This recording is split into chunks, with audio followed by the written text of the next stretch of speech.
As I often point out, there is from the church a universal call to holiness, what the medievals called the quest for Christian perfection. This is at the core of what St. Bernard of Clairvaux dubbed the new knighthood, what came to be known as Christian chivalry.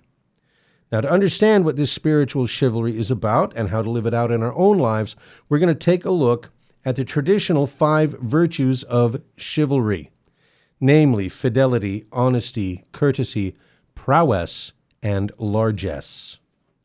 And this is applicable to us all, spiritually speaking, but I'm going to direct my comments particularly at the men in our audience, and that means you.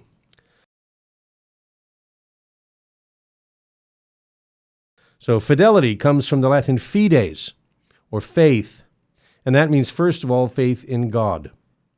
Hence, the theological virtue of faith informs the chivalric virtue of fidelity or loyalty. Now, for the medieval knight, fidelity, this virtue wasn't some abstract concept, because it was woven into the very fabric of his society. First and foremost, of course, it was fidelity to God and the knight's willingness to pursue and practice the theological and moral virtues, and to take as an ideal Christ himself, which requires fidelity to his church. Hence, the first commandment of chivalry is, "Thou shalt believe all the church teaches, and shall observe all her directions." The organization of medieval society was feudalism, which is based on oaths of loyalty to one's liege lord and accepting responsibility for one's underlings, because both superiors and inferiors fall under the umbrella of the command to love your neighbor as yourself. In the 2 great commandments, Christ reveals that we cannot love our neighbor unless we first love God. The 2 great commandments, to love God above all else and to love your neighbor as yourself, which is a summary of the whole law, go together. If we want to know what is good and just and noble in terms of the way we treat others, then if we want to truly respect the dignity of others, we must first respect the rights of God. Next up is the virtue of honesty, which is connected to the idea of honor. You've heard the old saying, "My word is my bond." Right? This means that the virtue of honesty, the virtue of honor, that if I give my word, it's just as good as having a signed contract. Honesty means keeping our promises, particularly to be faithful to our oaths of baptism. For the married, it's to live up to the vows of matrimony, right? It's not for nothing that adultery is called cheating, because it is an affront to the virtue of honesty. For priests, it means keeping their vows to the church and cooperating with the grace of holy orders. And for the religious, it means to live honestly according to the evangelical counsels of poverty, chastity, and obedience. To have the virtue of honor means to be animated by the pure motives of love of God and neighbor. Being honest, it's about being the same on the inside and as you are, or the same on the outside as you are on the inside, it's about not living a double life.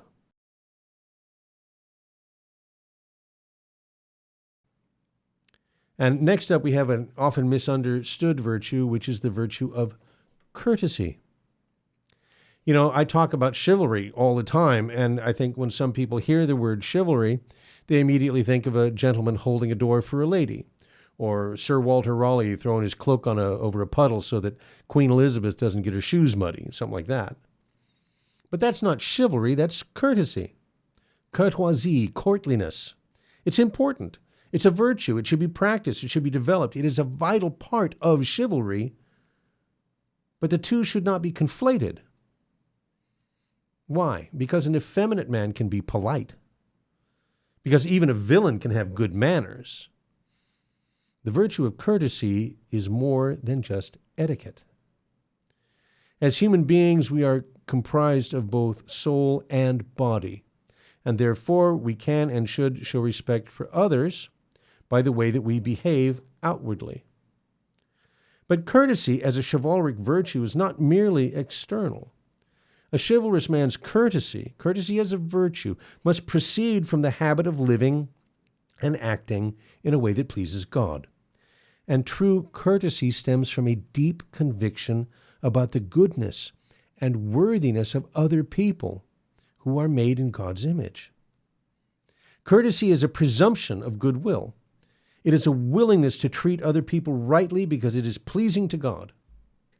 Therefore, to do unto others as you would have them do unto you, even if they do not reciprocate, and even if we're not always treated rightly in the first place. Courtesy is a refusal to lower ourselves because others are discourteous to us.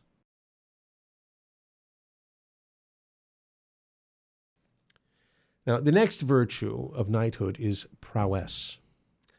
Prowess. For a medieval knight, prowess referred primarily to military skill, proficiency with arms, with lance and sword and horse, and entailed intense training and courage and physical strength. Now, for our spiritual chivalry, prowess refers essentially to cultivating the ability to effectively share and defend the faith, which requires a combination of study, that is to say, mental training, and moral courage and spiritual strength. Now, of course, there's a place for physical fitness, even in spiritual chivalry. We consider the body the temple of the Holy Spirit, and we do what we can to take care of it as well as our soul, even to mortify our flesh through fasting and abstinence, periodically denying ourselves even that which is permitted so that we might more readily reject that which is forbidden.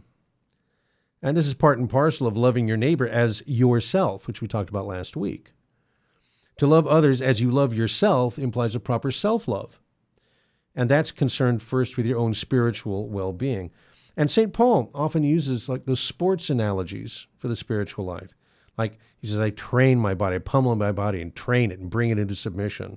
He talks about running the race and fighting the fight to describe that spiritual struggle. But most of all, prowess in our spiritual chivalry is the willingness to stand up and do what's right, even if it costs us something.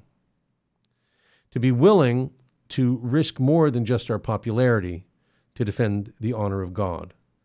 To be willing to make the effort to train ourselves in the defense of the faith, that we may always be ready to give an explanation to anyone who asks you for your hope, as directed by St. Peter in his first epistle.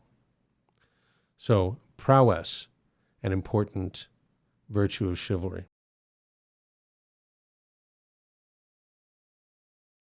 And finally, one, probably the least understood, at least familiar, of the virtues associated with chivalry, and that is largesse. Largesse. Also, you can understand that as generosity. This is the virtue that helps us to see that when God has blessed us, we should recognize the needs of others. Largesse motivates us to engage in spiritual and corporal works of mercy. And once again, the stories of chivalry, King Arthur, are replete with examples of the good king bestowing generous gifts on his knights and their ladies. Now, for the husband and father, whose home is his castle, largesse begins in the family. A father is the head of the household, and this is another area where men need to reclaim their natural authority, but with kindness, in a humble and, a generous way. It's only too possible for a father to abuse his authority in the family, just to have his own way, to make his own life more comfortable, to dismiss his wife and children, to treat them like servants.